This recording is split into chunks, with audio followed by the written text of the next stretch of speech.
Assalamualaikum warahmatullahi wabarakatuh. Ruang kolaborasi studi kasus modul 1.2 bersama saya Aprilia Entarwati, calon guru penggerak angkatan 10 dari SD Jakarta. Kali ini akan ada 4 kasus yang akan kita bahas. Kasus pertama, Bu Santi sebagai wali kelas juga guru matematika. Natali dan Vivi sebagai siswa dari kelas 8, Bu Eni sebagai guru pengganti, dan Pak Hasan sebagai kepala sekolah. Bu Santi saat itu tidak masuk, lalu digantikan oleh Bu Eni. Saat pembelajaran, Natali dan Vivi hanya bercanda dan tidak mau mengerjakan tugas matematikanya. Keesokan harinya, hal ini sampai ke telinga Ibu Santi. Kemudian Ibu Santi melakukan restitusi kepada Natali dan Vivi. Untuk lebih lengkapnya silahkan dibaca pada slide berikut ini. Pertanyaan pertama, dalam kasus di atas, langkah-langkah restitusi apa saja yang sudah dijalankan oleh Ibu Santi? Yang pertama adalah menstabilkan identitas. Bu Santi memanggil Vivi dan Natali serta menanyakan tentang laporan Bu Eni. Yang kedua, validasi tindakan yang salah. Bu Santi menanyakan apakah mereka, Vivi dan Natali, bersedia memperbaiki permasalahan yang ada dan menanyakan gagasan. Yang ketiga, menanyakan keyakinan. Natali dan Vivi mengakui bahwa perilaku mereka tidak sesuai dengan keyakinan kelas. Kemudian mereka mengadakan sebuah diskusi kelompok dengan teman-teman sekelas. Tema yang dipilih adalah penerapan keyakinan kelas, terutama tentang sikap saling menghormati dan bagaimana penerapannya di kehidupan sehari-hari di sekolah. Pertanyaan kedua, menurut Anda, apakah restitusi yang diusulkan Vivi dan Natali sudah sesuai dengan pelanggaran yang telah dibuat? Apakah langkah-langkah restitusi yang telah diusulkan mereka?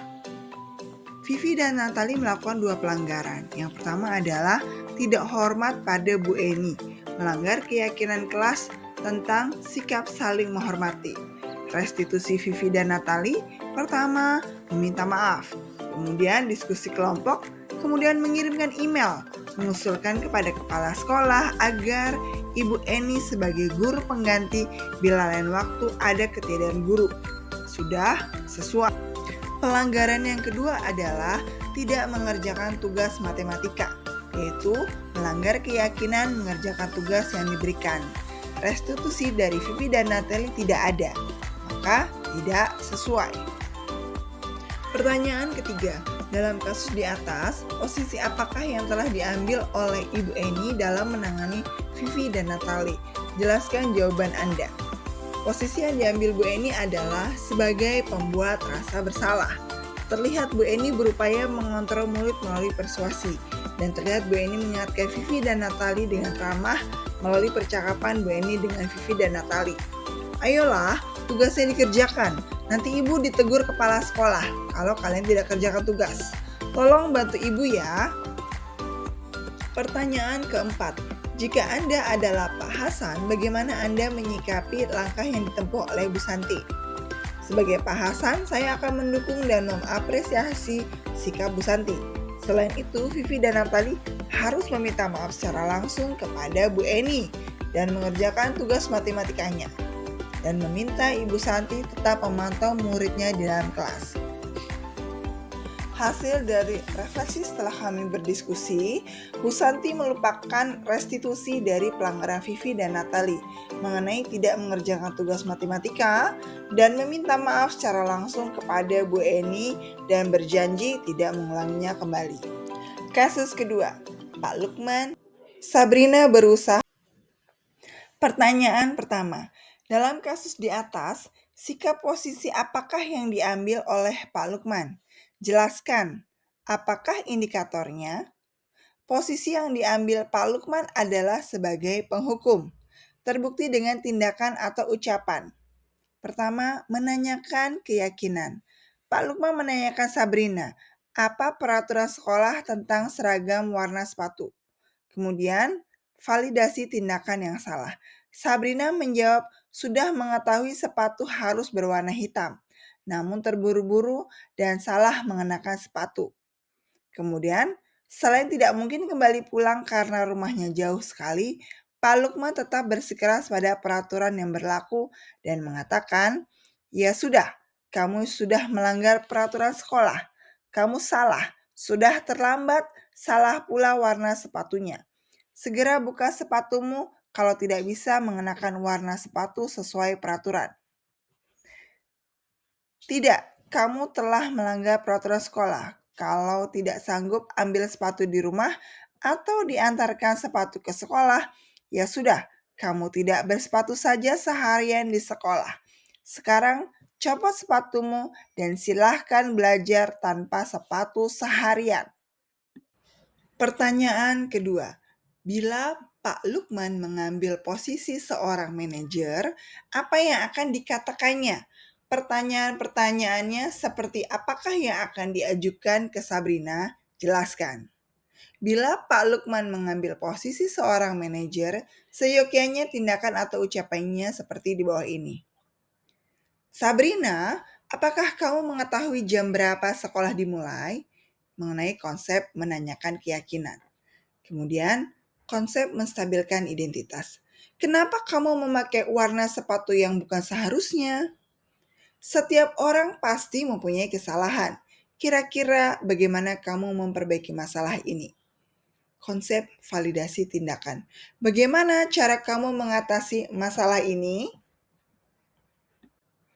Pertanyaan ketiga, kira-kira bila Anda adalah kepala sekolah di sekolah tersebut, nilai kebajikan apa yang ingin dituju oleh peraturan harus berwarna hitam? Bagaimana Anda menyikapi langkah yang diambil Pak Lukman mengenai kasus tersebut? Jika saya kepala sekolah, nilai kebajikan yang dituju yaitu keseragaman agar tidak terjadi ketimpangan sosial. Kemudian, tindakan saya dalam menyikapi langkah yang diambil oleh Pak Lukman yaitu memberikan edukasi kepada Pak Lukman bahwa memvonis kesalahan seseorang tidak harus berperan sebagai penghukum. Dalam arti tidak ada solusi selain solusi yang diri sendiri punya. Kemudian, mengarahkan kepada Pak Lukman berposisi sebagai manajer dalam menyikapi suatu problem atau masalah agar murid bisa bertanggung jawab. Refleksi kami untuk kasus kedua adalah apa landasan dasar sekolah membuat peraturan murid harus memakai sepatu warna hitam.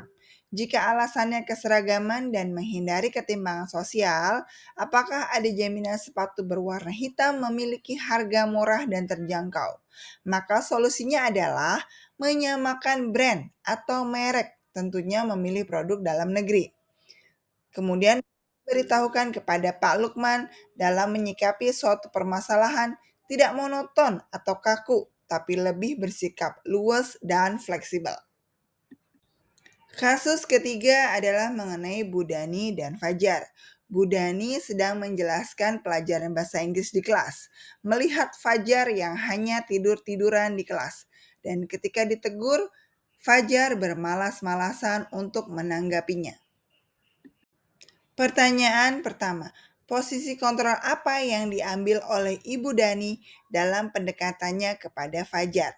Bu Dani mengambil posisi sebagai pembuat merasa bersalah. Terlihat dari kata-kata yang disampaikan oleh Bu Dani. Gimana kamu Fajar? Kamu tidak kasihan sama ibu ya? Ibu sudah capek-capek mengajarkan kamu, tidak kasihan sama ibu. Pertanyaan kedua, membaca sikap Fajar. Kira-kira kebutuhan apa yang diperlukan oleh Fajar? Fajar terlihat memerlukan suatu kebebasan. Terlihat dari gestur atau sikap yang ditunjukkan oleh Fajar. Ketika Budani menjelaskan di depan Fajar, Fajar bersikap acuh tak acuh dan memilih tidur-tiduran. Pertanyaan ketiga, bila mana Ibu Dani mengambil posisi pemantau, apa yang akan dilakukan atau dikatakan olehnya? Pertanyaan-pertanyaan seperti apa yang akan diajukan? Jelaskan. Jika Bu Dani mengambil posisi pemantau, maka kalimat yang akan diberikan adalah, Fajar, Tahukah kamu keyakinan kelas yang telah kita sepakati? Atau, Fajar, kamu tahu kan konsekuensi apa yang harus dilakukan apabila tidak memperhatikan saat pembelajaran? Pertanyaan keempat, apabila Anda adalah kepala sekolah di sekolah Fajar dan mengetahui hal ini, bagaimana tindak lanjut Anda? Jika saya kepala sekolah, maka saya akan melakukan pendekatan personal dengan memanggil Ibu Dani dan Fajar di waktu yang tidak bersamaan untuk mencari informasi permasalahan yang telah terjadi. Kemudian melakukan supervisi. Kemudian mengadakan workshop dengan topik perencanaan dan pelaksanaan pembelajaran yang menyenangkan. Refleksi kami mengenai kasus ketiga. Kami menganalisa bersama. Mungkin seringkali kita sebagai pendidik melakukan judgement terhadap pelanggaran atau kesalahan yang dilakukan peserta didik tanpa kita melakukan evaluasi terhadap pembelajaran yang kita berikan. Padahal sikap yang ditunjukkan Fajar bisa jadi disebabkan oleh beberapa faktor, seperti kurangnya minat terhadap mata pelajaran tertentu, kesulitan dalam pemahaman materi, masalah pribadi di luar sekolah, atau dorongan dan motivasi yang kurang dari lingkungan. Namun dari kasus Fajar ini kami menganalisa bahwa Fajar bersikap seperti itu karena merasa bosan dengan metode mengajar yang diberikan oleh Bu Dani yang mungkin cenderung monoton dengan mengerjakan tugas yang ada di papan tulis. Sehingga ia memilih untuk tidur-tiduran dan bersifat acuh tak acuh. Selanjutnya kasus keempat dengan Bu Suti, Anto, dan Dino. Anto dan Dino kedapatan berkelahi di lapangan sekolah. Kemudian dibawa ke ruang kepala sekolah, ke ruangan Bu Suti. Di dalam ruangan, Bu Suti melakukan restitusi. Bu Suti bertanya kepada Anto dan Dino mengenai awal muasal terjadinya pertengkaran. Kemudian Bu Suti akhirnya memberikan sebuah solusi agar mereka dapat damai kembali. Untuk lebih lengkapnya silahkan dibaca pada slide berikut ini. Pertanyaan pertama, posisi kontrol apa yang telah dipraktekkan oleh kepala sekolah Ibu Suti? Ibu Suti mengambil posisi kontrol sebagai manajer. Pertanyaan kedua, hal-hal apa saja yang dilakukannya sehingga Anda berkesimpulan demikian? Kami melihat dari segitiga restitusi. Yang pertama, menstabilkan identitas. Ibu Suti bertanya, kenapa Dino kesal? Kemudian Dino bercerita tentang kekesalannya. Kemudian Ibu Suti pun melanjutkan bahwa membuat kesalahan adalah hal yang manusiawi dan bahwa mempertahankan diri adalah hal yang penting. Kemudian Ibu Suti meminta Dino memikirkan cara lain yang mungkin lebih efektif. Yang kedua, memvalidasi tindakan. Ibu Suti sebagai kepala sekolah berupaya menenangkan keduanya, terutama Dino. Dino, sepertinya kamu saat ini sedang marah sekali. Yang ketiga, menanyakan keyakinan. Ibu Suti melanjutkan bertanya tentang keyakinan sekolah yang disepakati. Dino bersedia memperbaiki kesalahan yang telah dilakukan terhadap Anto. Anto minta kancing bajunya diperbaiki. Kemudian Dino belajar menjahit dan memperbaiki kemeja Anto. Pertanyaan ketiga, dalam kasus tersebut bagaimana Dino dikuatkan dan bagaimana Anto dikuatkan oleh Ibu Suti? Ibu Suti sebagai kepala sekolah berupaya menenangkan keduanya. Pertama, Ibu Suti menguatkan Dino. Dino, sepertinya kamu saat ini sedang marah sekali. Membuat kesalahan adalah hal yang manusiawi dan bahwa mempertahankan diri adalah hal yang penting. Apakah kamu bersedia belajar menjahit? Pak Irfan, guru tata busana yang mengajari Dino menjahit. Kemudian Dino, sepertinya kamu saat ini sedang marah sekali. Kemudian Ibu Suti menguatkan Anto. Hal apa yang bisa dilakukan Dino untuk memperbaiki masalah? Pertanyaan keempat, Kira-kira nilai-nilai kebajikan atau keyakinan sekolah apa yang dituju dalam kasus tersebut? Jelaskan. Nilai kebajikan yang dituju adalah pertama, tenggang rasa. Dalam suatu pertemanan, seharusnya tercipta rasa menghargai dan menghormati orang lain, menjaga ucapan dan tingkah laku, serta adab yang baik. Yang kedua, tanggung jawab. Ketika Dino bersedia memperbaiki kancing baju Anto yang rusak karenanya. Refleksi kami untuk kasus ini adalah posisi kontrol yang diambil kepala sekolah dalam menyelesaikan masalah sudah tepat, yaitu sebagai manajer. Cara kepala sekolah menyelesaikan suatu masalah menggunakan segitiga restitusi sudah sesuai. Akar masalah dicari, solusi diberi, dan kedamaian bersama tercipta. Pergi keluar jalan-jalan, berkenalan mencari teman, mohon kritik dan saran jika ada yang kurang berkenan. Anak pintar dan pemberani, minum air di gelas bersih. Saya tutup presentasi hari ini. Salam hangat dan terima kasih. Wassalamualaikum warahmatullahi wabarakatuh.